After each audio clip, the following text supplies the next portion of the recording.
Dombivli पूर्वेतील Ramnagar police ठाण्याच्या हद्दीतील कल्याण रोडवरील जानकी रेस्टॉरंट अँड बारमध्ये दारूच्या ग्लासमध्ये जिवंत अळ्या आढळून आल्याचे दिसून आले आहे। बारमध्ये स्वच्छतेची काळजी न घेतल्याने हा प्रकार घडला असल्याचे दिसून येत आहे।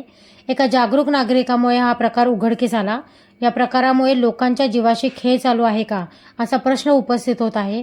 अन्न व औषध प्रशासन आणि राज्य उत्पादन शुल्क विभागाने याची तात्काळ दखल घेऊन संबंधित बार चालक मालकांवरती कायदेशीर कारवाई करावी।